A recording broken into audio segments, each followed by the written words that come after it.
Welcome to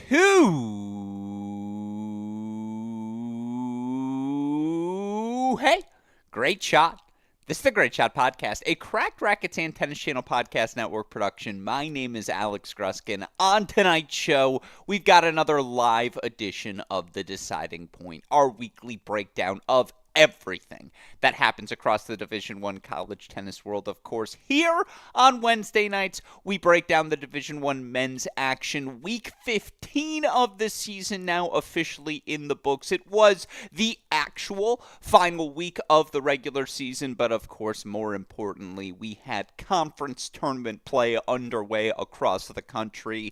We were dealt some shockers over the course of the weekend, and we will cover them all here on tonight's show. Joining me to do exactly that, as he has each and every week of this 2024 season, is a man you all know best as the forefather of the College Tennis Ranks Formula predictions, never far from the listed UTR. This week, more than ever, a lean, mean Michigan Wolverine. Of course, he's also the most important man in college tennis right now, as everyone tries to figure out the NCAA projections. The man behind the most valuable resource in all of college tennis. It's Chris Halioris joining us once again. Chris, hey, great shot. Welcome back to the show. The NCAA tournament is looming.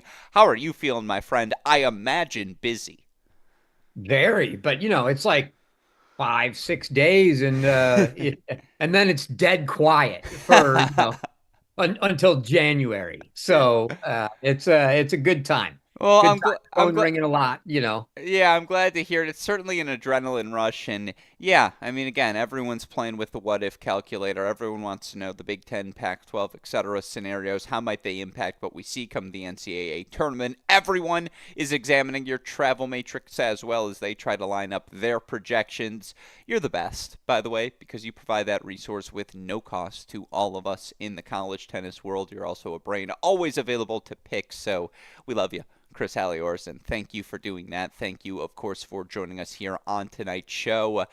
Sometimes we like to have an opening segment to get warmed up. Sometimes we like to have a, dare I say, chaser before we get into the hard stuff. But today, Chris, straight shots. Let's get right into it. Oh, my God. What a weekend in the Can we college start tennis right world. here? Well, Right and there it is. there. We start first and foremost with Florida State. Has to be done. I mean, Come look, on. I have to be the first, hand up. Actually, it's not a mistake. I stand by the statement at the time. I think it was last week, 2 weeks ago, we were talking about the race for the top 16. Florida State was no longer a part of that race. I came on this show and said definitively they played themselves out of the race. And I stand by that statement. When you have Duke, UNC, NC State, Wake Forest, Virginia, all at home, and you pride yourself on being a top 16 team, to ask you to go 2-3, even 1-4 in those matches, not unreasonable. They went 0-5 during the regular season against all of those teams, and it was justified to say this team did not deserve to be top 16 in the rankings. Can't say that after the week they put together last week in Cary. I mean, just stunning what Florida State was able to accomplish. It starts with the 4-0 win over NC State. Then, of course, they go into the semifinals. They get a 4-3 victory over Wake, clinched, of course, in a thrilling 3-set match at that number 3 position. And then doubles point down, breaking the third down to the guy, Chris Rodesh, down match points, I believe, for the team event in that final. They hand Virginia their first loss in 4 years in the Rodesh, Van der Schulenberg, Montez Kiefer era here of ACC play. 4-3 win for Florida State over the Hoos in the final. By the way, that match in the final was the first time since they entered Charlottesville that Rodesh, Montez, Van der Schulenberg have all lost in the same match. Again, they get wins at 1, 2, 3, and 6 in that final. That number 3 position in particular, oh my goodness, was Jamie Connell excellent all week long. A win over Van der Schulenberg in the final. The clinching win over Matt Thompson in the semifinals. Also, for what it's worth, gets a straight set win over Stahaley in the quarterfinals as well. This is the Florida team you imagined at the start of the season. This is the Florida State team, Chris Halioris, that you tried to sell me on all year long. They went 0-5 in the regular season against the big dogs, but again, 4-0 over NC State, 4-3 over Wake, 4-3 over Virginia. What does that do to their ranking? Florida State up to number 9 in the ITA rankings now. They dug themselves a hole, and in the most dramatic fashions of possible, Chris Halioris, they get themselves out of it. Your reaction to what has to be described as the biggest weekend maybe any team has put together this season. Yeah, a huge weekend. I mean, look, we were talking the first match, NC State had all the momentum in the world coming into the week. They've been playing great, and holy cow, look, I've not seen anything quite like that in a long time. Florida State won the match, 4 points on the board before they finished the first set on 6. Yeah. I mean, yeah, you see that with one match, maybe two, oh, there's a 1 or 2 matches maybe finish before somebody finishes a tie break, but the entire team match done and they're still in the first set on one of the courts. I mean, they whitewashed them. And then, obviously a great win over Wake. But I mean, come on, let's talk about the Virginia match because look, you mentioned it. Rodesh had 4 match points, not just one. He had 4 match points, 2 on his own serve, 2 on ACC's serve, up 5-2 in the third. Not only that, but the fact that the match got moved indoors before the match ever started, it felt like it was over, telling Florida State they've got to go indoors against Virginia. So all the cards were stacked against them, and they fought to the end. Yeah, it's so impressive what they were able to do. And look, ACC by metrics should be in the guy conversation. This is a guy who lost 1 dual match here this spring. A weird one to Filippo Moroni, which, by the way, gets a little revenge for in the semifinal. I love that we're just glossing over that Wake Forest win. Pretty sure there were 2, but I can't remember who the other one was against. I think you're right as well. But again, we're glossing over that Wake Forest win as if it's not impressive. Now, there was no Luca Pau at that 6th spot for Wake. They lost it 1-1 on the day. That's that could be the swing. That could be the match because Luca Pau, I think, has lost twice so far this season. So worth putting that little footnote in. But, I mean, yeah, they beat the Who's in ACC play. That's never happened in this 4-year run. How can you not be impressed by something like that? They did it a doubles point down indoors. And, again, for LP to beat Montez in 3. He might have been the only guy happy to have moved indoors. Thank you, Johan. The other loss by ACC, Andreas Martin. Shout out to those of you in the chat here today. And by the way, any questions for us, any reactions, obviously, please always feel free to fire them our way. That's part of my favorite part of why we are live. Again, Connell at 3. That's clutch. You just start thinking about this team now, and again, to get back to my rant, ACC with the 2 losses, the numbers say he should be a guy. He's been a top 10 singles player. He hasn't had a guy, the guy, wins, like that sort of match yet.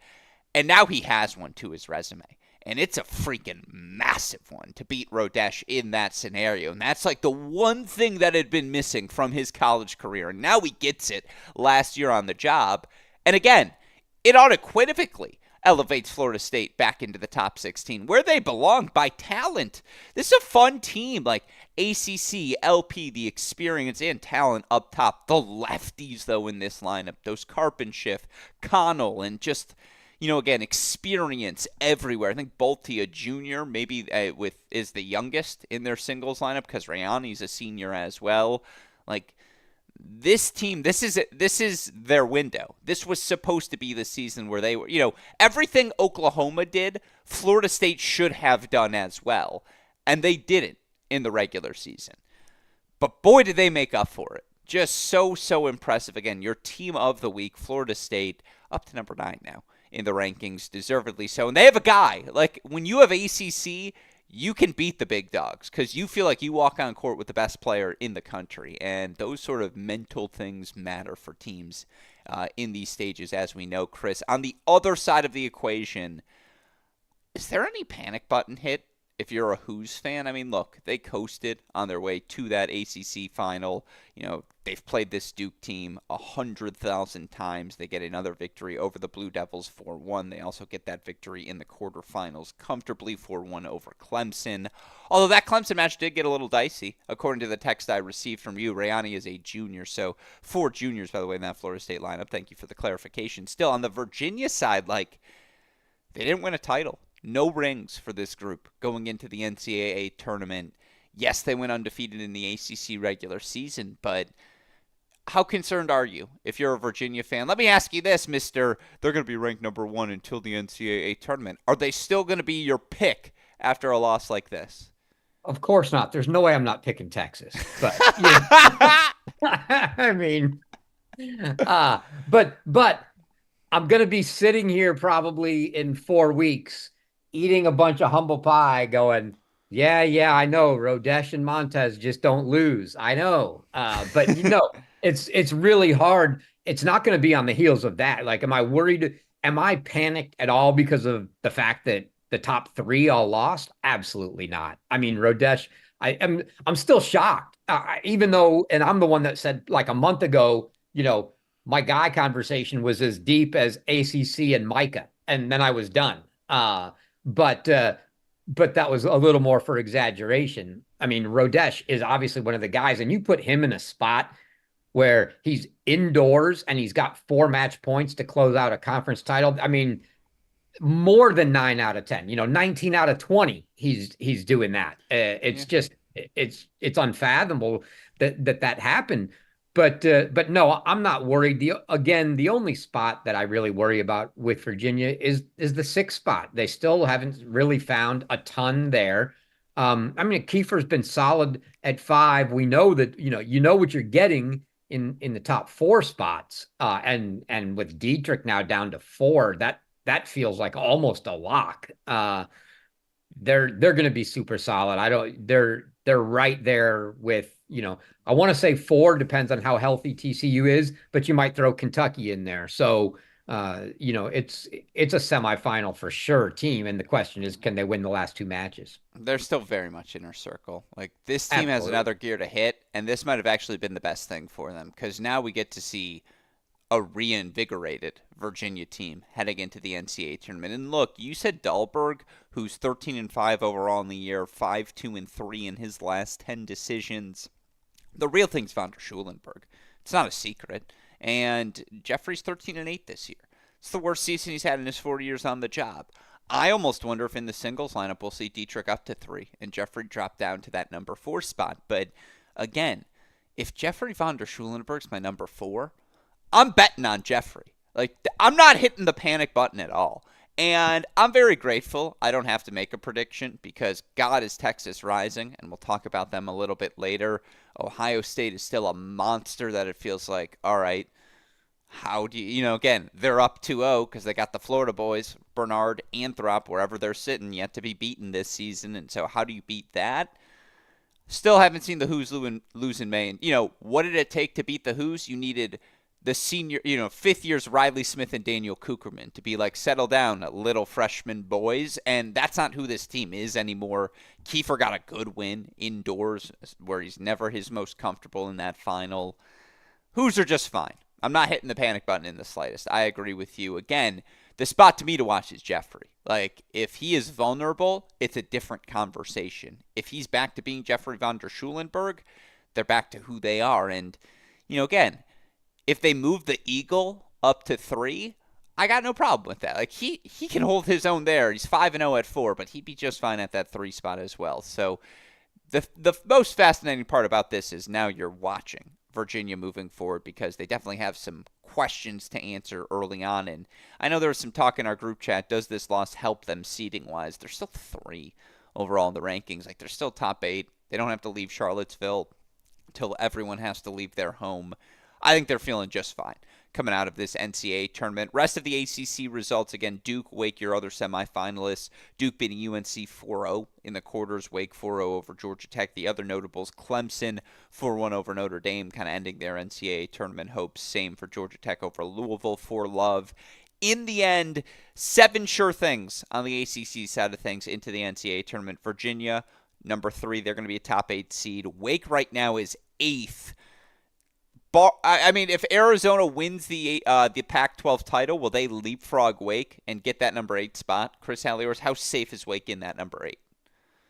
Not. I mean, I think it's Columbia that's in trouble, not Wake. Ooh, If Arizona wins and gets the wins they need, meaning it needs to be, Arizona State and it needs to be Stanford. Stanford. Right, but they get those wins and yeah, they're looking very good to be able to, I think, climb up. And the team that's precariously on the bubble right there for that 8 spot is really Columbia right now. Yeah, all right. Well, there's your update there. And again, we'll get to projecting those NCAA round of 16 matchups at the end. So those are your top 8 contenders for the ACC. Good that they got 3 other top 16s in, because Florida State right now 9, Duke 13, NC State 14. That's what I saw with my eyes all season long. And by the way, those are all teams. Again, Florida State, NC State have a lot more juniors than Duke, who's more senior-centric. But those were all teams who went into the year saying, hey, if we're not hosting the first 2 rounds of the NCAA tournament, it's a disappointing regular season. So it is just worth noting there, right? Like, NC State's been knocking on the door. They get it. This Duke core says last year's real. They get it again. Florida State, obviously, the late push to get it. Just worth noting the wins in the ACC. Georgia Tech, 27. It's probably about where they expect it to end up. Probably a little closer to 16, so I'd say that's a little disappointing, but they're 27, UNC 28. Again, a little disappointing, but a lot of new pieces there. On the bubble, Clemson 48. Probably outside looking in, but solid season in year 1 for Brandon Wagner. Missing the cut, Louisville, that's a disappointment. Notre Dame, if you have a guy like Domingo, missing the tournament's a disappointment. Miami, 62. Virginia Tech got a lot better as the year went on, 66. Boston College, the other misses. Thoughts on the 2024 ACC season? Yeah, I mean, I would say it's directionally where we thought we'd be. I think the fact that you get Florida State, Duke, and NC State all hosting is a bonus. If you'd asked me before the year, I probably would have said 2 of the 3, not all 3. I agree. Top did better than expected, but one of Louisville or Notre Dame, maybe even both, should have been in the tournament. Like, right? That is a little disappointing.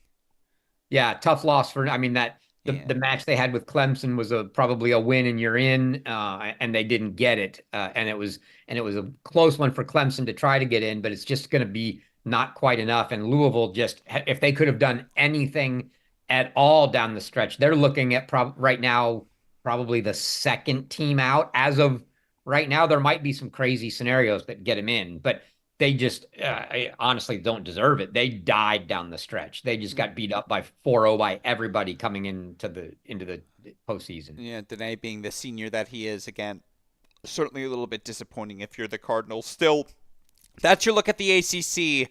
Let's head to Chris Halioris country next. Let's go down to the SEC. And look, there are a lot of fun subplots that we got to spend some time on.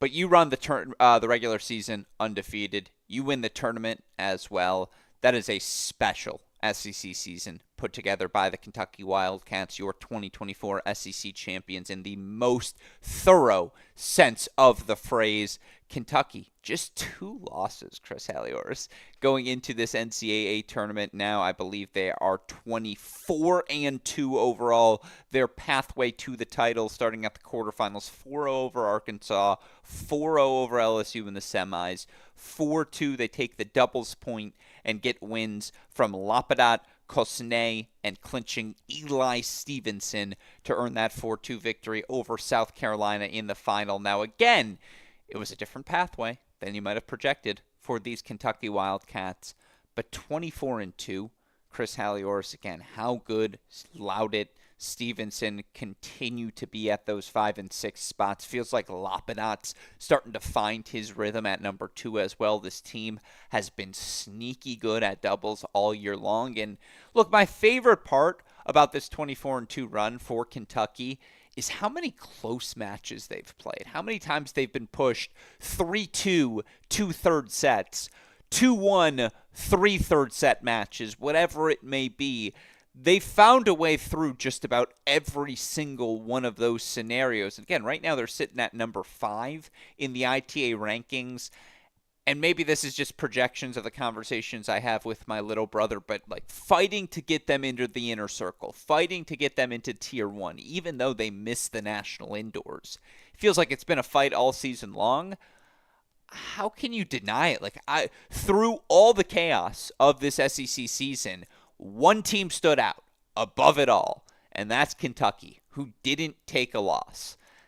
They're your 2024 SEC champions in every sense of the word, Chris.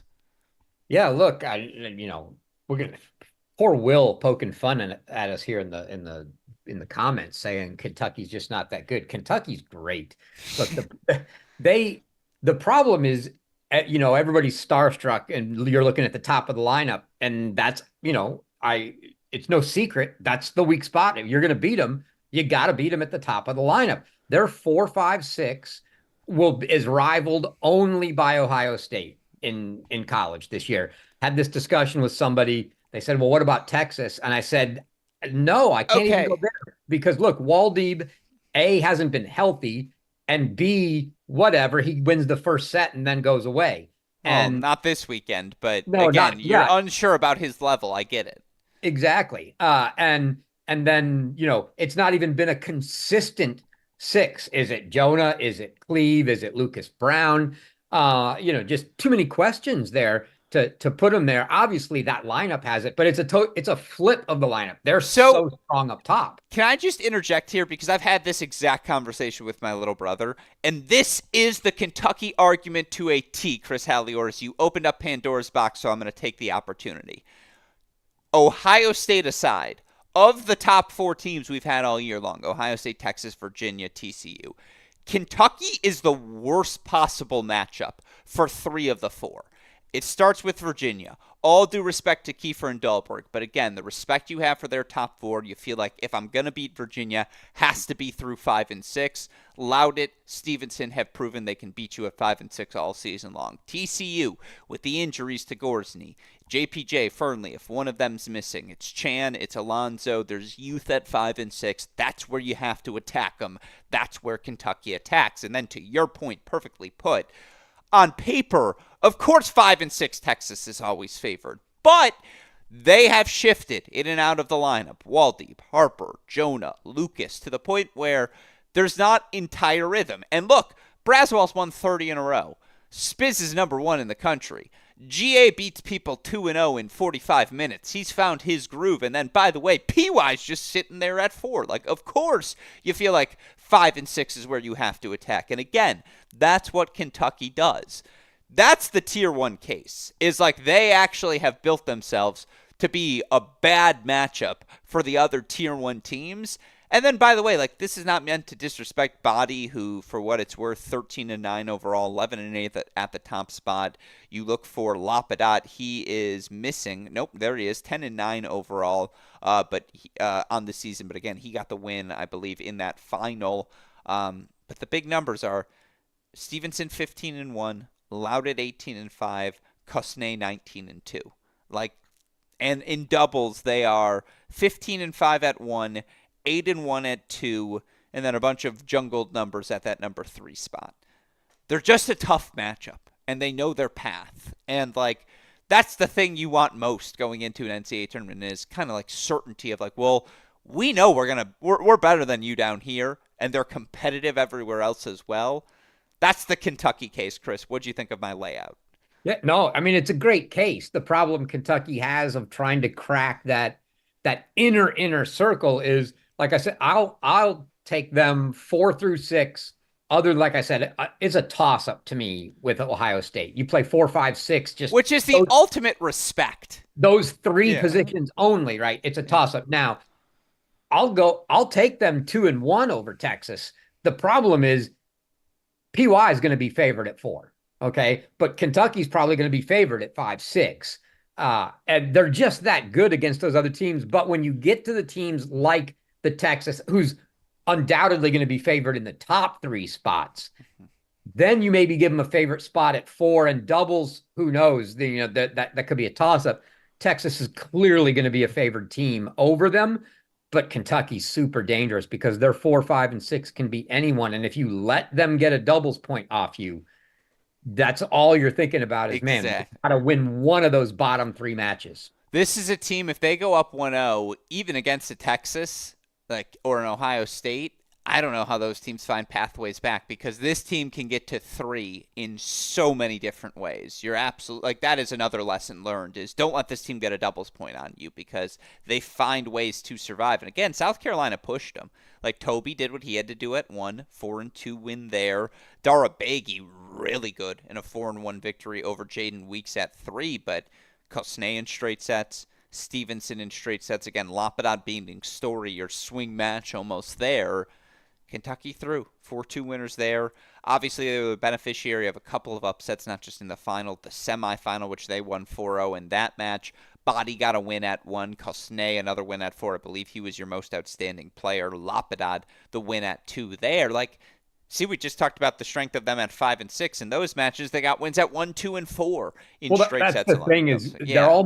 they're almost locks, right? I mean, nobody's ever a lock, but you feel like they're almost locks at the bottom of the lineup to the point where, you know, and it's not like the guys at the top are, 5 and 20 on the year. They're better than 500 and you get 3 guys playing 500 ball. The odds of losing all 3 are only 1 and 8. Okay. So the odds are you're going to win at least one of those top 3. You win one of those top 3 and you sweep 4, 5, 6, it's already over. So there's just too many good pathways for them to 4 points. No, you're absolutely right. And again, 24-2. When was the last time they lost a match, Chris? They've won 17 in a row. Their last loss came all the way back on Sunday, February 11th in Durham to Duke. So it's been a while, couple of months since anyone's knocked off these Kentucky Wildcats, your SEC champions. We might have buried the lead, though, Chris Halioris, because the team of the season, the team we have had so much fun hopping in, we are now officially tall enough to get on the roller coaster. We hopped in. We've enjoyed all the upside downs, the twists, the turns, the shaking. 17-14 South Carolina. Your 2024 SEC tournament finalists up to number 15 now in the ITA rankings as a result of their run. 4-2 over Alabama in the round of 16. 4-2 over Mississippi State in the quarterfinals. 4-2 over South Carolina, over Tennessee in the semifinals, a match where they won doubles, 2 7-5 sets, fantastic doubles point. Ultimately, again, down 4 first sets in singles. They grind their way back there. And then again, they were hanging with Kentucky. That Stevenson match was on the 3 points away from going to a third set. Loudit was in a third at 5. They're right there with the Wildcats. All the injuries, all the ups and downs. Once again, a testament to Josh Goffey being one of the best coaches in college tennis we have right now. I love this team. They're just so fascinating, Chris Halioris. Talk to me again what the Gamecocks did this week, your reaction to it. I mean, first, it was amazing. First of all, I didn't go back. I really wanted to go back and look, but frankly, it was just going to be too much time spent giving everything else I was doing this week. But, the SEC tournament this year, first matches, the 3, 4, 5, and 6 seeds all lost their first match. When's the last time the SEC tournament, the 3, 4, 5, 6 teams all lost first round? It's funny because in the SEC women's side there wasn't a single upset. On the men's side, all the upsets. It was carnage. Just carnage. Carnage. Yeah. I mean, and then Tennessee, the 2 didn't go down in their first match. They went down in their second match. South Carolina just, started out good, had that nice big win over Virginia, had all kinds of health problems. Obviously, we never saw Connor Thompson, but then Casey Houle goes down and everybody had to step up. And it was a rough middle to back half of the season for South Carolina. And boy, they continued to fight the entire time. Are you ready for these numbers? You're going to laugh. Okay, Toby Samuel is back. There's no doubt about that. 19-5 overall at the top spot. He's been another excellent season. Here are the positional records the rest of the way. All the other 8 spots. 6 is brutal. I'll tell you that right now. From 2 singles all the way to 3 doubles. 14 and 14, 14 and 10, 14 and 14, 15 and 10, 7 and 17, 14 and 13, 13 and 13, 14 and 14. Thank God Josh Goffey is a handsome man, because he should be bald after a season like that. Like, that is just, oh my God. Like, I have never seen a stat sheet look like that. Yeah, and you said whatever you said they were at six. Six was brutal. Yeah. Whatever that record was. 7 and 17. 7 and 17. Six was brutal for them. They win 1, they lose 6. And when the Casey and keep in mind, most of those 7 wins are before they lost Casey Houle. Once Houle went down, I don't think that I mean I can and I'm not trying to pick on Carter Morgan, but he didn't win a match in the SEC this year. Yeah. I know that. It was just a rough spot for them at 6. So the fact that they were able to overcome that and still even do that in the SEC tournament, they played outstanding. I mean, Yelani Sarr was amazing in the SEC tournament. Lucas Da Silva, outstanding in the SEC tournament. I've never in a million years would have thought Da Silva was going to beat Benito Sanchez Martinez outdoors. No. They beat Tennessee and they beat Mitsui and Diaz. Like, that's, if you beat Tennessee in those 2 spots, you deserve the win. Yep. Yeah. So, they played great. They're going to be an enigma right there. Yeah. Well, here's the deal. 17 and 14, they're top 16 seed. Yeah, they're a fucking enigma. Sorry, I know we're live. No, this is going to be the problem, right? They right now have to be the biggest Stanford fans in the country. Because if Stanford does not win the Pac-12, they are in all likelihood not hosting. Because right now you've got Mississippi State, South Carolina, Texas A&M. Texas A&M sits at like 7, is good in all the scenarios, sits at 17, but jumps both of them on tiebreaker rules and leaves South Carolina as the odd man out. The only way that doesn't happen is if Stanford gets up there and inserts them in the middle, and then South Carolina can host. So there may be a few other scenarios, but the likely scenario for South Carolina to host is they need Stanford to win the Pac-12, and they need Stanford to do it over the teams they need to beat, which are, they need Arizona State to beat Cal, so Stanford gets that win, and then they need Arizona in the final.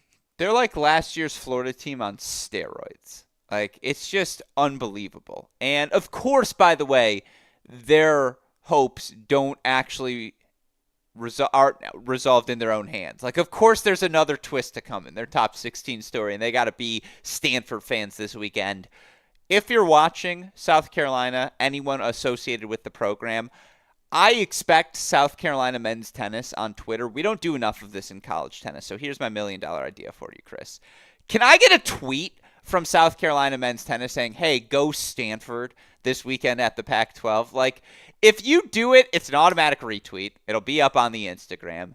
Like, tag me in it, please. Tag us both in it. CC at AL Gruskin at College Tennis Ranks. Like, really hoping Stanford has a successful weekend. I want to see that South Carolina men's tennis Even if Twitter. We can't get it from Gamecock Tennis, we'll take it from you, James Story. Come on. Or Josh, like, if you just, like, if you want to tweet out, like, I just want to point out Paul Goldstein's a really good guy. You don't even have to mention anything else. There's 0% but just, like, a tweet of, like, I've always been a Paul Goldstein fan.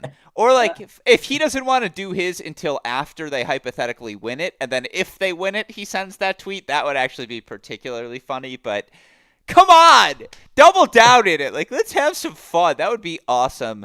This run was awesome. This season's just been my favorite. I love that we spend more time on a 17-14 team this year, Chris, than probably we should have. But, look, I mean, again, that was one upset. LSU, 4-3 over Auburn. Ugh, was that stunning. By the way, it followed their 4-3 win over A&M.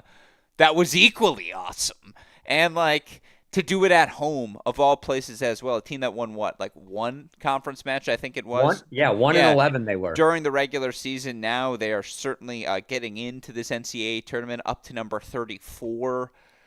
Yeah, that run. We talked about the South Carolina run. I mean, you had A&M losing another match, and now they are rooting for Arizona harder than anyone to insert themselves into that conversation so that they hold on to being a top 16 seed. And yeah, they've lost 5 straight matches now heading into the NCAA tournament. Alabama knocked off by South Carolina there, but I don't think that puts a damper on what was still a really good. We'll get into the NCAA teams in a second. Final thoughts on the tournament, the craziness we saw.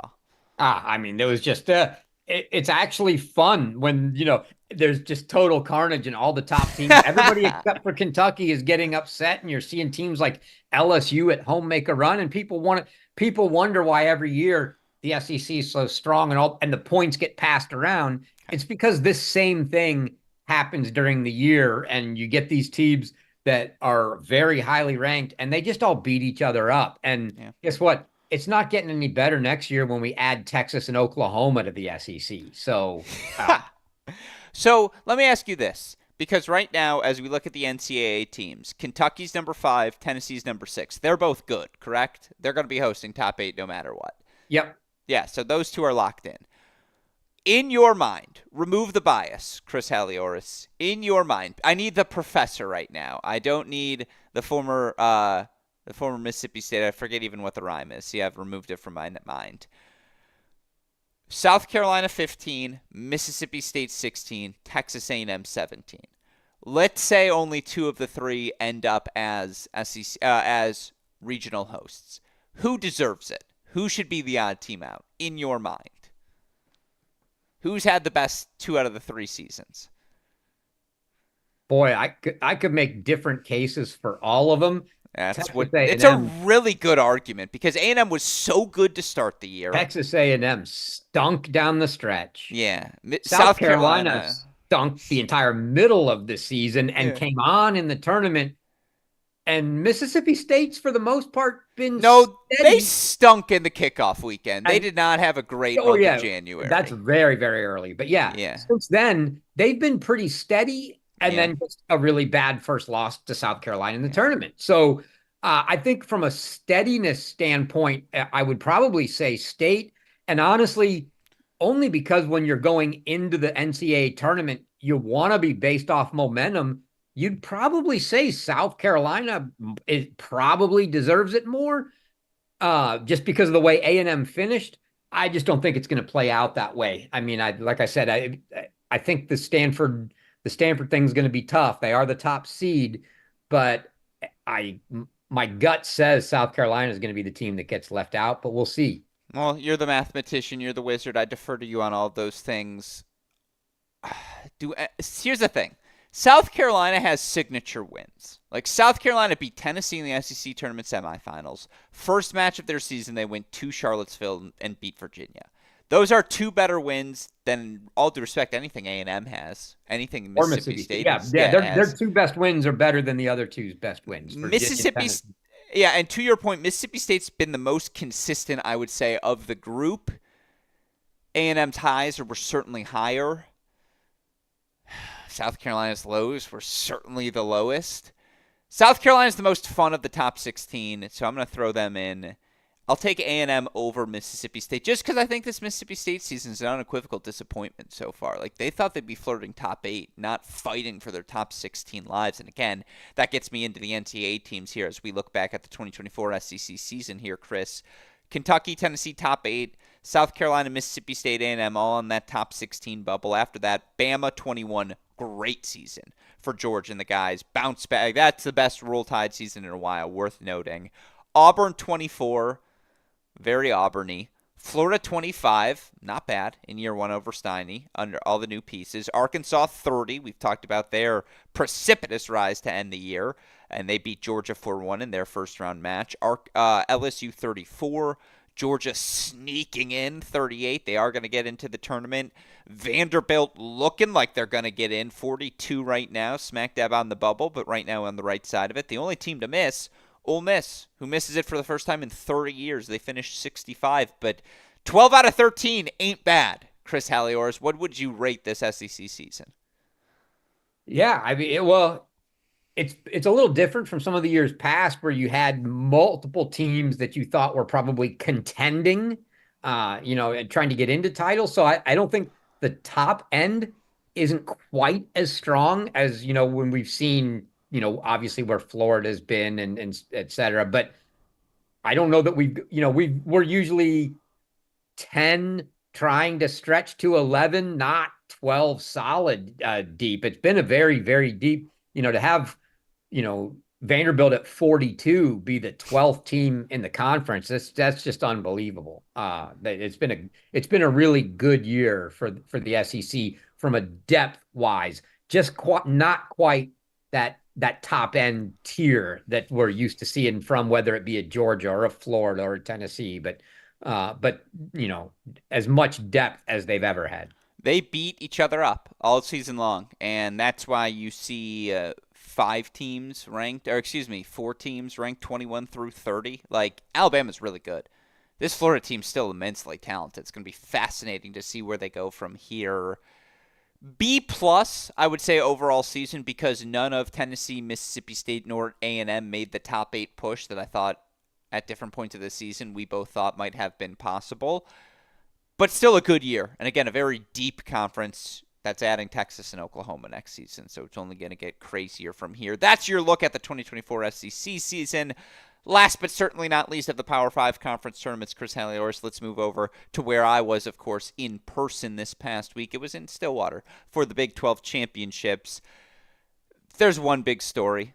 It's the team that right now, if there were betting odds, would be the favorite to be the NCAA champions because A, they're the only team to beat Ohio State, and B, they continue to look better and better with every passing match. The only team they've dropped the doubles point to since switching to that Spaziri, Waldeeb, Braswell, Harper, Bailly, Talluri, Braswell, Harper doubles pairings is Oklahoma State. They've lost to twice, but every other doubles point they've won. And the big thing was how they looked against TCU. 4-0. Texas takes it over the Horned Frogs. Now, again, no Gorsny for TCU. JPJ was dealing with a couple of nicks and bruises, but, I mean, GA, he earned a 1-0 victory in the semifinals. I think it was what, he and his brother 3-4 or 4-3 in the finals against TCU as well. Waldeeb, if that's who we get in the NCAA tournament, Texas is winning the NCAA tournament because, oh my God, did he win that match over Duncan Chan in about 45 minutes? And again, Jonah's looking more comfortable. Cleve is still an option there on the bench, and he's healthy at this portion of the season. They know and are feeling comfortable about their doubles teams. We'll mention again, Micah Braswell has won his last 30 decisions overall, but dating back to the fall. Texas is starting to flex. I don't know the exact number. I think it's something like 13 or 14 consecutive matches they've won. By the way, do you know this is their first Big 12 Conference Tournament title with this iteration of the group? I think they hadn't won one since 2018-ish range. The first one under head coach Bruce Burke. Texas is starting to fire on all cylinders. This was the team we imagined back in early January, late December, Chris Halioris. Sounds like they're your NCAA tournament favorites now after this win over the Horned Frogs. Yeah, I mean they were coming in, and that certainly didn't dissuade that view at all. I mean they looked fantastic this weekend, and they're just getting on a roll. And you know, we know, I mean, the strength obviously is in that top four, and doubles has been great. And if we get the CM Waldeeb that we saw this weekend, I yeah, and look, I mean, we know it. My gut tells me it's gonna be Jonah at 6, but heck, who knows it when you're playing 3 days in a row, that it might be Cleve one day and Jonah, depending on I would say if we were in Florida like last year. Not 3 days in a row, by the way. The men are Thursday, then Saturday, Sunday, just so you know. Oh, I thought they were Friday, Saturday, Sunday. So no, that's the women this year. They switch it every year. Okay. Yeah. But yeah, if I don't think we probably get the heat we're in Stillwater that we had down there in Orlando, but still, I think there's so many that you can't count them out of any that you want to say, well, you have to beat them there, but which is the argument we're saying with Kentucky. Oh, if you're going to play Texas, you got to beat them at 4, 5, 6. Well, good luck beating PY at 4, and then taking down their 5 and 6 as well. They're so deep, and they're finally playing like a team here. They look really good. They've got momentum on their side right now. That semifinal win was huge for PY. He served for the opening set against Oklahoma State freshman Eric Scheisel, was broken. Scheisel then served for the set, and that was a swing moment because Zink had his first set over Spizzirri. Pini had his first set at 5 over Harper as well. PY is able to break. He's able to take that match, that first set in a breaker. Ultimately, he's that clinch at 4 to kind of put Oklahoma State away 4-1. And again, that match was a very tightly contested 4-1. Spizzirri loses first sets to JPJ Zink. He's fighting back in both of his matches. And again, he's that beating heart in the singles lineup that, he's never losing in straights. He's always going to be out there in the fight. Braswell, Fernley, going 3 sets, 2 of the best players in the country. God, was that match fun. This team can just beat you everywhere. And paper is starting to become reality on court. Again, if that's the Siem they get, one who took everything early, who didn't let Duncan Chan get into any of his serve and volley or aggressive playbook, like if that's who they get at 5, you're just in trouble because that is the best 5 singles player in the country when he's playing like that. Now, do we get that level from Siem, who we just still haven't seen that much of this year? Certainly a question. But yeah, Texas, again, they lost first round of 16, at the National Indoors. They were outside the top 10. They're back up to 2. Like, they're back where they belong. And that's impressive, given, again, after that loss to TCU where, they lost the doubles point, but they were up 5 first sets in Fort Worth. Once that match went against them, it was just like, uh-oh, is it kind of the reversing of the pendulum like 2021? Great. 22, not good. 23, great. Now we're back 24, not good. Nope. This team's ready for the home stretch. They are NCAA championship tier 1 contenders. And they might be number 1 on your list, depending on who you are. They looked that good over the course of their run at Big 12s. On the TCU side of things, really good revenge win for them. They dropped the regular season battle against Oklahoma. They get a little revenge. They win that match in the semifinals. They were happy to have JPJ back on court after he sat out against Baylor. Fernley's playing again. I don't know if he's 100% healthy, but he will be there down the home stretch.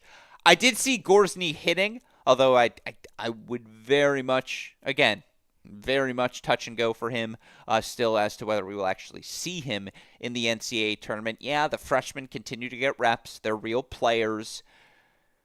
If this team's not healthy, it's hard to put them in tier 1, though, Chris. I guess without Gorsny, are they still tier 1 is my question to you. No.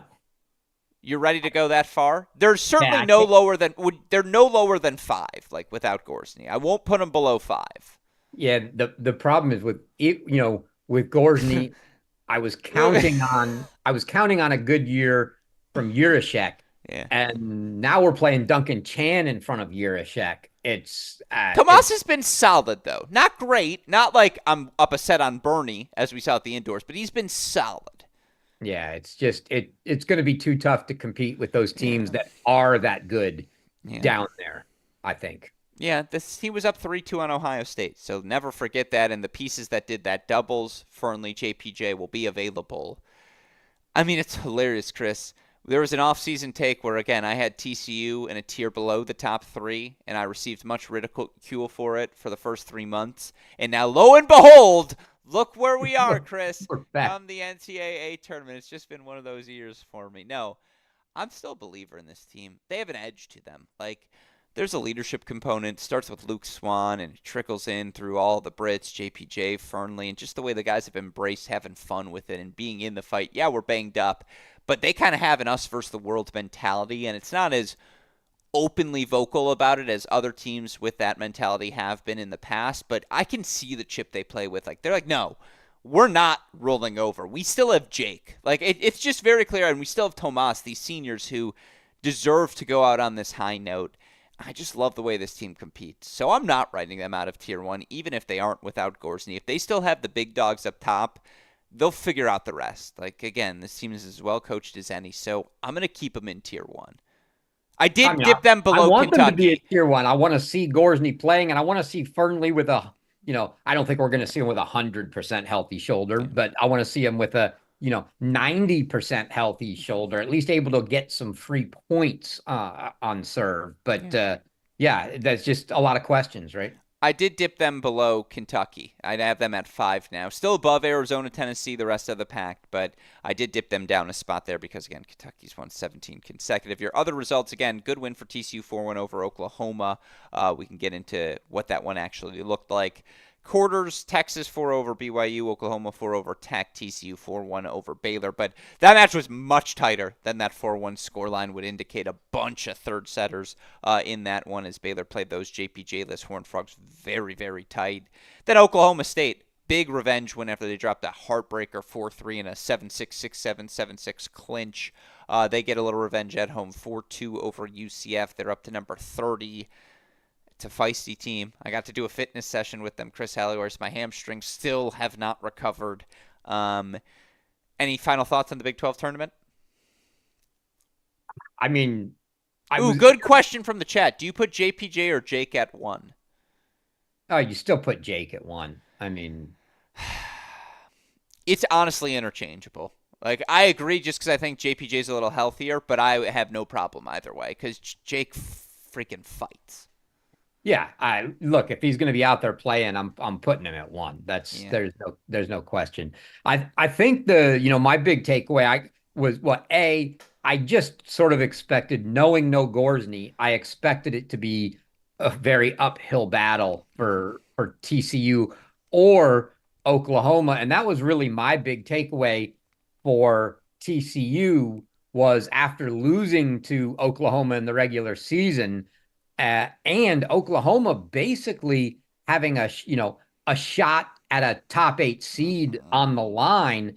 I expected them to take another great shot at an injury riddled TCU team, and TCU handled them. It was closer than the score probably, but I mean they handled it much better than they did the loss at Oklahoma for sure. No, I mean, TCU takes the doubles. Pennington Jones coming off of the injury with Kai Karinas, that clinch at the 3 spot, and TCU continues to play around with their doubles lineup. Sans Gorsny. Remember, it was Gorsny Vivez at 1, JPJ Fernley at 2, and then Shannon maxed it at 3 at the National Indoors.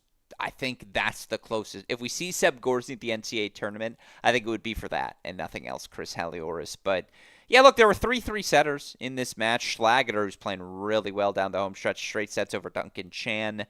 Again, Vivez straight sets over Hassan. It's a really good win for Pedro. Fernley 3-3 over Akolo Monsi, who hasn't lost much this year. That speaks to just who Jake Fernley is. We talked about Jirasek earlier. 640 clinched over Mandlik. Like, that's a great win for Tomas. Now, you're right. It is notable. Chan's now at 5, Jirasek at 6. TCU's still frisky, man. Like, I'm not writing them off. Certainly not writing off an Oklahoma team that, yeah, sees their top 10 of opportunity evaporate, but they still, I think this group, again, like NC State, Duke, and the third ACC team and Florida State, they all would have been teams who came. Oklahoma was a team who said, with this core, with this group, with this experience, we have to be top 16 this year, and they do finish in that range. So I do think it's still a win for them coming out of the Big 12. But again, more broadly, you look at the Big 12 and where things wrap up. Top 8 teams: Texas, TCU at 2 and 4, Oklahoma's at 10. In the tournament, Oklahoma State 32, UCF. First year under head coach Lloyd Bruce Burgess, cannot be emphasized enough what a job they did to get into the tournament this year. They're at 36. Baylor, who I think, given the talent on their roster, I think they'd be the first to admit, didn't have the season they were looking for. Now, again, next year with the National Indoors, NCAAs in town, that's the real year where, we're building towards that. Hopefully all these struggles get them to there. 6 of 8, though. What isn't Baylor hosting next year? Yeah, no, I'm filing They've my got tag. it all. I got to see the Woodsons, and I got to see I told this to Coach Woodson. I said, "Hey, can you just claim me as a dependent moving forward for the next 9 months? Because I'm gonna be in your life. Like, I feel like we'd both benefit from that." Yeah. Again, 6 of 8 in Texas Tech, BYU missing out on the tournament this year. Final thoughts on the 2024 Big 12? No, I mean, all in all, I think it's where we expected to be. And all the teams, Sans, Texas Tech, and the newcomer BYU making it in the tourney. But I'm ready to see what if Texas is really come around now if they're ready to go. Yeah, that's the big takeaway from the event is Texas looks like a national championship winning team. Those were the Power Fives. Let's get to a couple other notable conference tournaments here, Chris Halioris, and then we'll get to some fun, loose results. The American Athletic Conference was maybe the most fascinating conference tournament of the weekend, and I know you were locked into it. Ultimately, shout out to Charlotte, 4-3 winners. They upset Memphis in the final to clinch a spot in the NCAA tournament. My boy, Brett Foreman, the assistant on that Charlotte team. I just love that there's an era of Southeast Michigan tennis that produced the Tulsa assistant, the Charlotte assistant, the guy who clinched North Carolina's 2016 National Indoor Championship and, ended Virginia's ACC streak, the original producer of this show. Oh, and me, a guy who didn't do anything on the court but off the court, a few things in the college tennis world. I just love that era happened. So shout out to us. I'm not even sure I know who the middle one was. Is that Jack Murray? Jack Murray. You do know okay. Chris Halioris. Bravo to you. You're attuned to your history. Again, I want to get your extended thoughts, so let me just run through the results quickly, and then the floor is literally yours. Charlotte beats Memphis 4-3 in the final semis. Charlotte 4-2 over Tulane, who beat SMU 4-2 in the quarters. Memphis 4-3 over Rice. Charlotte beat FAU 4-3 in the quarters as well. Another upset. Wright beats Tulsa. Memphis over USF. Your rankings right now. Memphis 35. SMU 44. Charlotte 46. FAU 47. Rice 49. Chris Halioris, the floor is yours. Yeah, well, in the live rankings after the double run, Rice and FAU flip, and right now Rice is in and FAU's the first team out. Really? Is Yeah. Clemson in right now, or are they the first team out? They virtually can't get in. Okay. They're your first three out right now are FAU, Louisville, and Liberty. And then you've got to go down another spot below that. There's a bunch of teams that are automatics between them, but then Clemson would be the fourth at large that's out.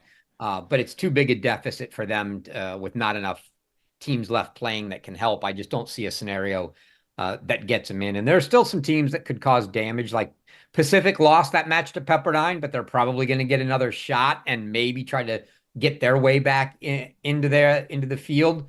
But outside of that, honestly, barring something monstrous from Nebraska in the Big Ten tournament or from Cal, a Cal win over Arizona State. Or USC.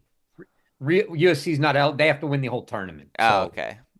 Fair enough. Yeah, they just, record-wise, they're not eligible, so they got to win the tournament. But that's what I'm saying. Cal win would start to get them very interesting if they beat Ohio or Arizona State, in their first match.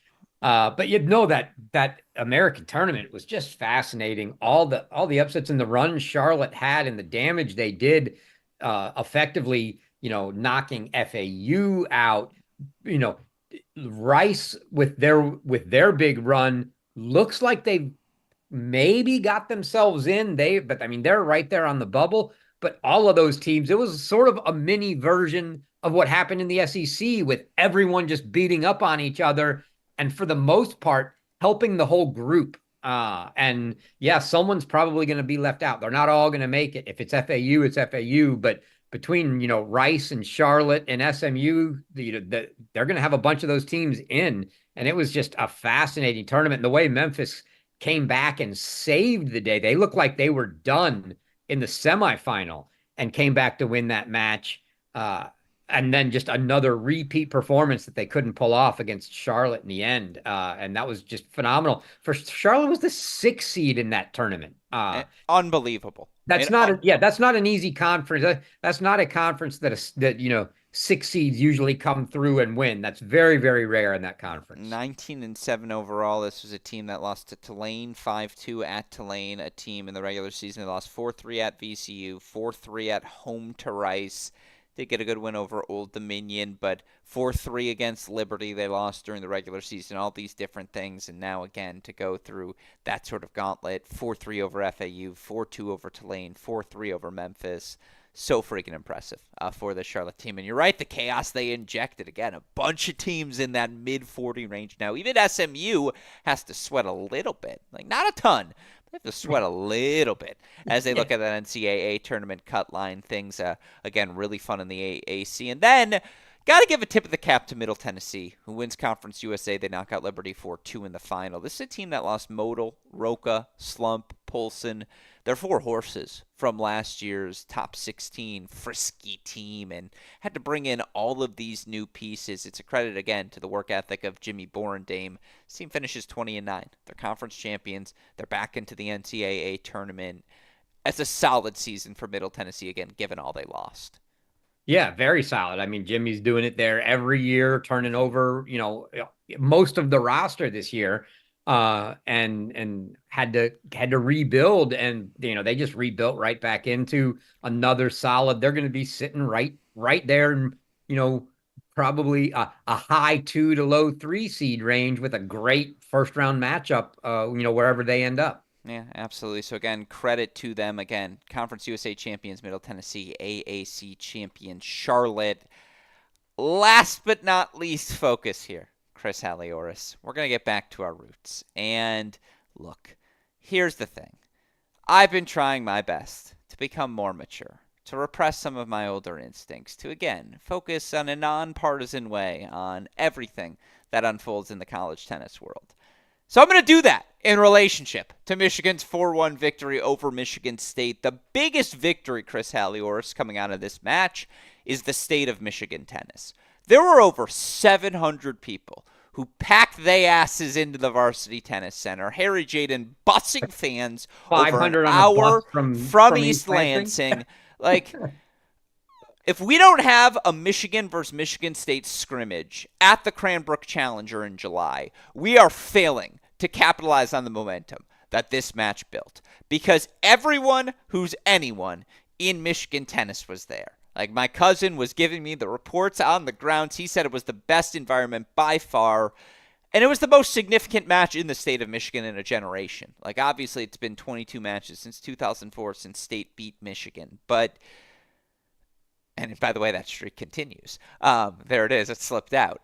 But can we say before interns Archit Suresh was born? Can we 700 people, Chris Halioris. 700 people at this college tennis match. That is freaking awesome.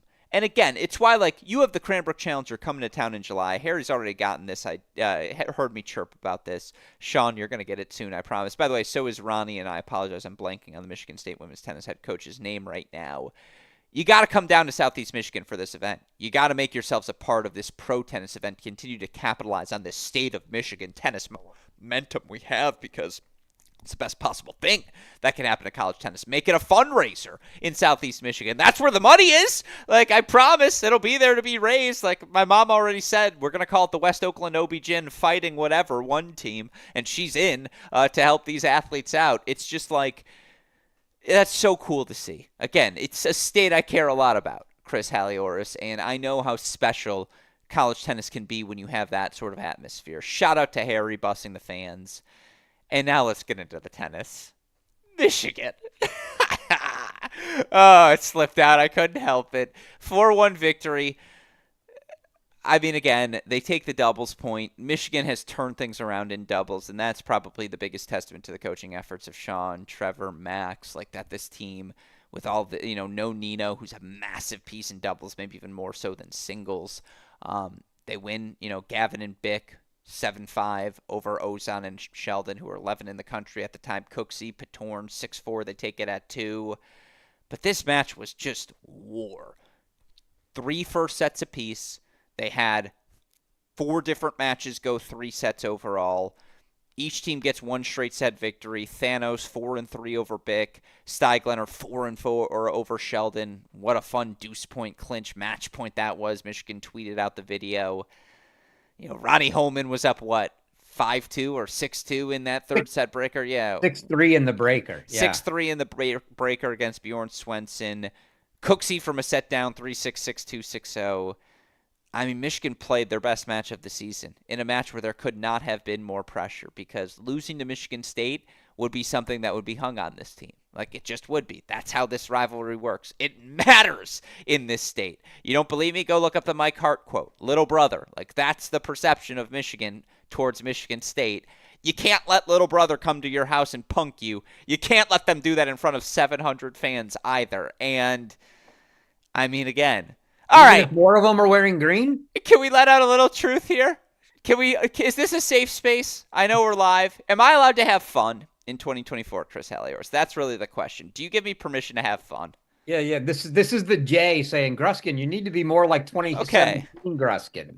You know what? Because it's Harry. I sent Harry multiple texts. We've spoken since, so you know what, Harry. No, I love Harry. He's not going to take this personally. He's the one I know. I don't have to worry about that. Um, I'm calling because this match is on a Saturday. I'm calling the semifinal. Texas is playing Oklahoma State. They had won the match as Michigan State's closing, and obviously I was not watching Michigan State. Couldn't do it if I wanted to focus at all. I get the text, Michigan 4, Michigan State 1. Sorry again for swearing, everyone. I go, fuck yeah! And right as I do that, Bruce Burke walks up the stairs and he goes, what? What happened? And I had to be like, oh, Michigan beat Michigan State 4-1. And he goes, oh, I should have guessed it. And so, you know what? I'll tell you what, if you're a Michigan fan, this one got a response out of you. And by the way, that's the ultimate credit to Michigan State. Like, it's a rivalry now. Michigan is going to have to fight their derrieres off. If they play again in the this is what I texted Harry. They're going to play again this weekend. In the Big Ten semifinals, oh my God, is there going to be a bullseye on the back of the Wolverines, and they won't be in the safety of the confines of the Varsity Tennis Center. They will be on neutral territory in Northwestern. And knowing Harry, he's probably going to bust those same 500 fans to Evanston. Like, here's what I'm saying. 700 fans. That's awesome. It's what a moment for college tennis. Chris, that was a monologue. I apologize, but we're bringing back 2018 me. Do you have any thoughts on the match? No, well, they played it out. How crazy is that? Yeah, yeah.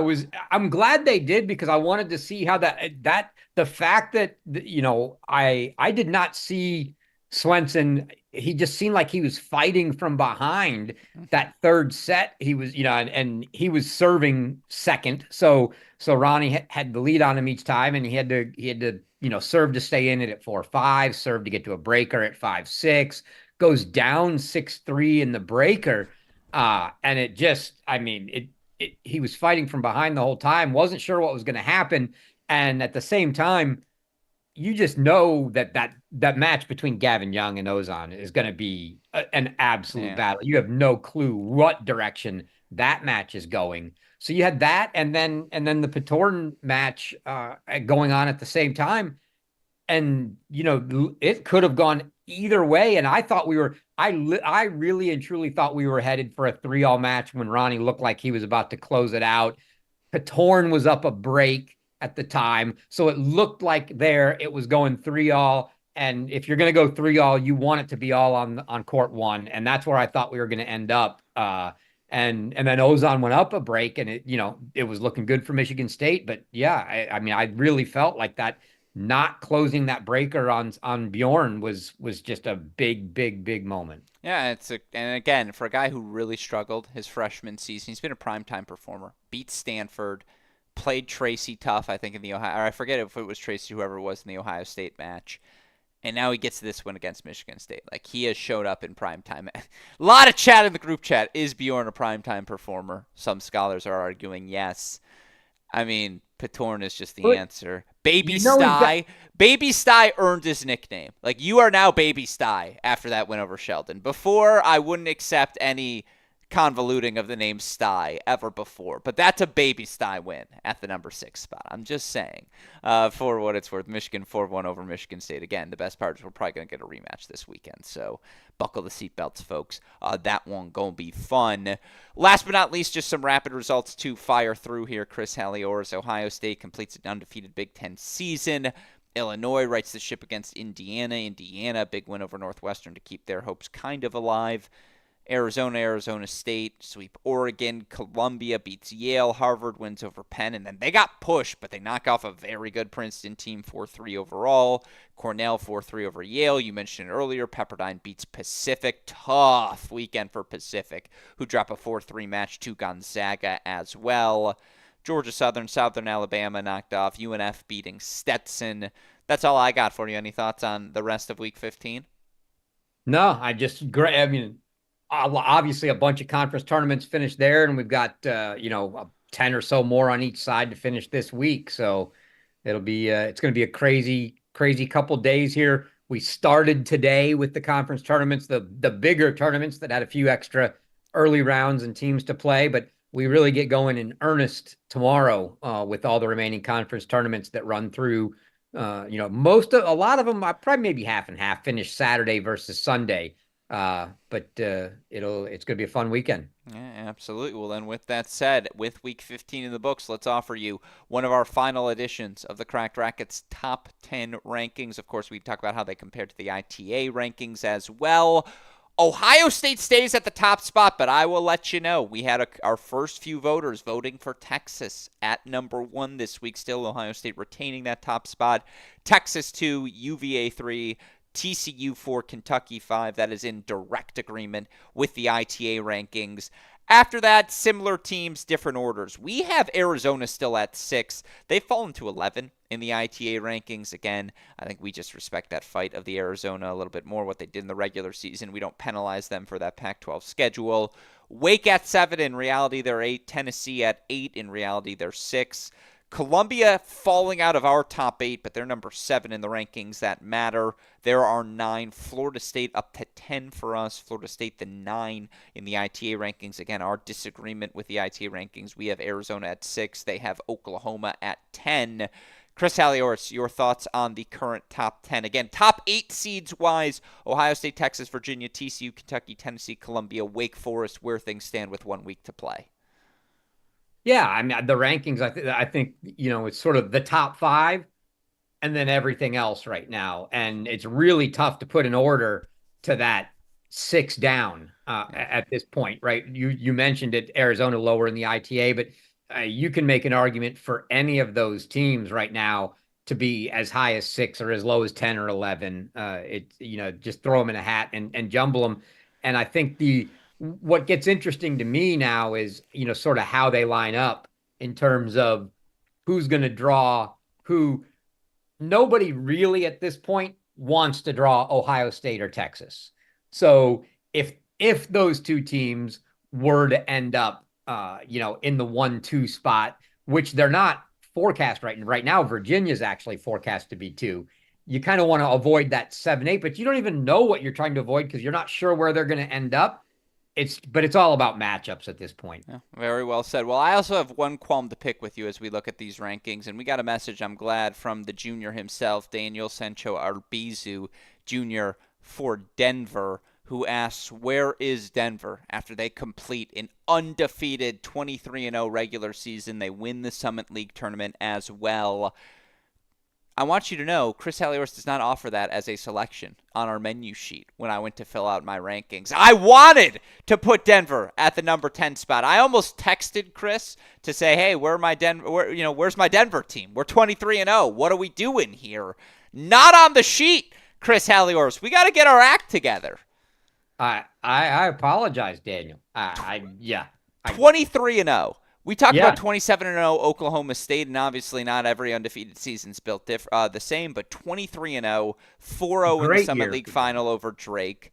23-0. Like, come on, even without the conference title, they are in on their rank alone, but they're obviously getting the automatic berth for winning the Summit. But yeah, they're a good year for them to make the tournament just off their rank. Take a bow. Unbelievably impressive. That said, again, that's your look at Week 15, where things stand in the rankings. Obviously, we've got one more week to go of results that'll impact what our NCAA tournament draw looks like as we look at the week ahead. Chris Halioris, really 2 big things for us to preview.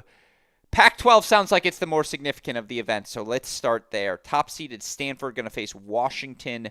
4th-seeded Arizona State going to get Cal. UCLA, the 3 seed, going to get Oregon. 2nd-seeded Arizona facing a rare 7th-seeded USC. Who needs the biggest week? How do you expect it all to go down? Well, I mean, yeah, it's huge for the top 2 both because Arizona could potentially make a top 8 push and get the super host if they could win it, and Stanford if they can win it. And the thing is, they both need each other. They need to meet in the final to help each other out. So both of them have to basically be rooting for the other team to get there. And then they want to play each other in the final. And and and Stanford really needs Arizona State to knock off Cal for better ranking points in that win along the way if they can get it. Um, but yeah, it's just big for both of them. Stanford fighting to host a realistic shot to crack top 16 potentially if they can get everything goes their way. Arizona a shot to hit top 8. Cal an outside shot to still make the tournament.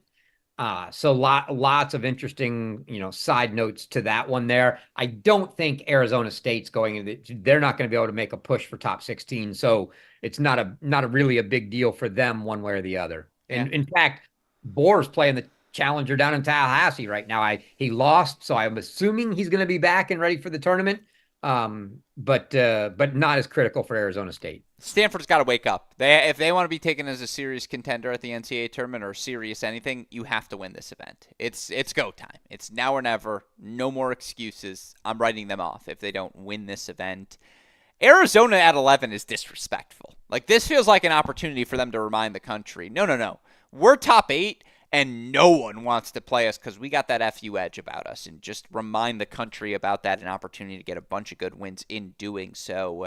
Yeah, that's everything in the Pac-12. On the Big Ten side of things, even if Michigan, I think, wins the tournament, they can't be a top 16 seed. If Michigan State wins the tournament, they can be, but I think that's what they have to do to become a top 16 seed. Wins over Indiana, Michigan won't be enough. If Nebraska beats Illinois, they're up to 48, according to the what-if calculator, Chris. If they beat Ohio State in that subsequent semifinal, they'd be up to number 42. And head coach Peter Cobelt would get into the tournament in year number 1 on the job. I believe I got all the scenarios right. Talk me through what you're looking forward to, how you expect it to play out. Yeah, for Nebraska, it's tough because 48 won't do it. It's likely 47. So you got to start, you start playing with all these other random scenarios that you can't even imagine would impact things. And you might be able to find one that just pushed the Play team down a Indiana couple. at Burns Park once you guys, if you're eliminated. Like, there's space. Do it. Yeah, I don't think that's going to happen, but it's likely not going to happen for Nebraska. It's a good year for them, a very good year, but and it's almost a scheduling issue because yeah, they're still counting a couple wins over unranked teams in the record, so definitely could have helped themselves. We talk about this is one of the things we look at every year when we start looking at the bubble is which of those teams are still counting wins over teams outside the top 125. And if you are, you don't have far to look outside yourself. You could have scheduled, you're an NCAA level team. You're going to easily beat the number 80 ranked team in the country. Go schedule them. Yeah, I know it's not always the easiest thing to know who that will be, but you can figure that out, and you got to do that in the scheduling. But all of those teams down there in that bubble range, floating with those unranked wins. But I just don't think it's going to get there for Nebraska this year. Fair enough. Who's winning those two tournaments, Pac-12, Big Ten, and throw in WCC as well? I'm going to go, obviously, Ohio State in the Big Ten. The Pac-12, I think Arizona gets it. They're going to want some revenge for that loss to Stanford earlier in the year, and they're seeking that top 8 spot that they're trying to get. And WCC, I mean, look, you can't bet against San Diego. They've just looked too good. All right, there it is. Well, that's your look at the week ahead. Last but not least here, Chris Halioris, it's April 24th. We're less than a week away from the NCAA selection show. So for the first time, let's go through the projected NCAA round of 16 matches as of right now. I'm going to use the ITA rankings. Chris, I just want you to give me a grade. Scale of A, B, C, etc., minus pluses in play here. You tell me what you think about these round of 16 matchups. Number 1, Ohio State hosting number 16, Mississippi State. It's like over fast. Preseason B plus, that's relegated to C plus. Yeah, it's unfortunate. Yeah, it's just dreadful for my Mississippi State Bulldogs. But yeah, you go into Columbus. It's not a long day. It's a short day. It's just a very rough day. Number 2, Texas hosting number 15, South Carolina. I mean, fascinating, but Texas is just too good. But we got some good matches. I would B love plus because something weird is happening. Like, yeah, I agree. Well, and I'd just love to see Toby and Spiz play. That would be a fantastic match. Number 3 Virginia versus number 14 NC State. That I, we, sucks. I hate conference matchups. That we've sucks. seen it. Yeah, I was gonna say Yeah, we've seen it. I don't know. I'm not even all that enthused. out on it. Number 4 TCU versus number 13 Duke. I kind of Um, like it. any TCU match right now to me is going to be interesting just because I don't know how healthy they are. So they're going to be ripe for an upset if they're not. And I I think it's a match of similarities if it's not a Exactly. fully healthy TCU team because it's not a super strong 4-5-6 for Duke, and it's not a super strong 4-5-6 if there's no Gorsney for TCU. But it's a very strong top 3 in doubles for Duke. And that's where Yeah, it's like, that's kind of strength for strength. I yeah, sneaky really like that yeah. That's a matchup. that's a good match. Number 5 Kentucky, number 12 Harvard. We actually had that Opposite this of year, strength. I think so, but didn't we? opposites. I think I so, think but like Harvard came, yeah, because Harvard played the Kentucky Louisville swing. Cooper and Um, Jeffrey are good enough at 1 and 2, Malofsky at 3, and Chachuk at 4. Like they can give Kentucky some problems up there. That's an interesting yeah, matchup. they can give them problems at the top. Kentucky's just too much better at the bottom. It's an It's interesting it's a matchup. could be a good match though. Tennessee versus Arizona, A plus, A Oh, plus, no notes. that one just needs to put like on the side of the courts. There just need to be boxing rings. Yeah, I mean, and coaches included. yeah. I Oh, agree. Love it. absolutely. Love that match. Columbia versus Oklahoma, the 7-10. Criminal because the 8-9 is Wake Forest, Florida State. That needs to be split up accordingly. Oh That's yeah, unacceptable.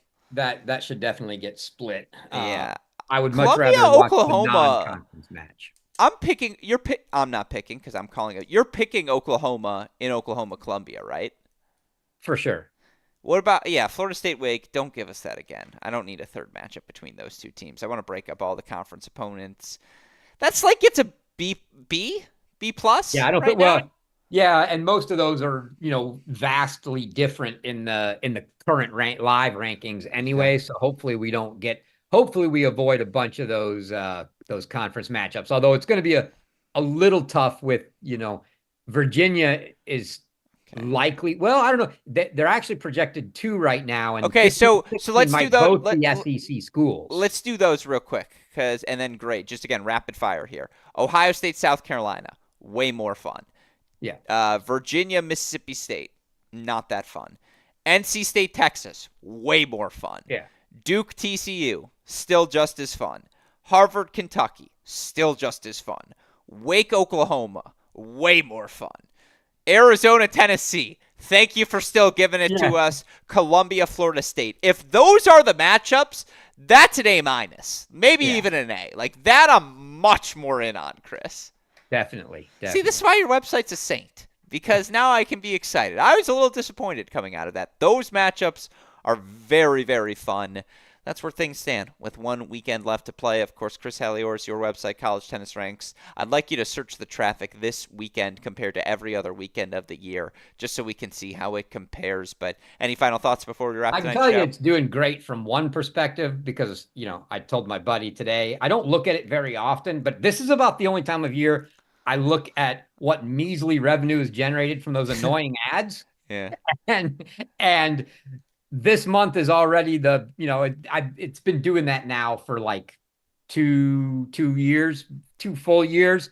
And it was last April that was the leading month, blown away already this April over all of last Yeah. April. So I You know know why this it's blown away? Because you're becoming annoying. a celebrity. You're more and more mainstream. People are learning about you, Chris. I'm not going to get to keep you to myself anymore. Me and Westhoff aren't going to get to call you at night because you're going to be like, talk to my secretary, schedule a call. I'm like, but Chris, I always call you at 12:30 a.m. I'm like, what do you mean you're not available? Like, Yeah. who am I supposed to I would talk to never when have I'm a at? secretary during the hours you call. Yeah. I'm like, when I go to Los Angeles, I talk to one person. It's not my mom. It's not my dad. It's you. You're the only one. It's like for life updates, ask Chris because he gets the call from me like, dude, guess what I did in Tennis Channel today? So, anyways, all that said, you're the man. We love you, Chris Hallior. Shout out to you. Shout out to Daniel Westhoff as well.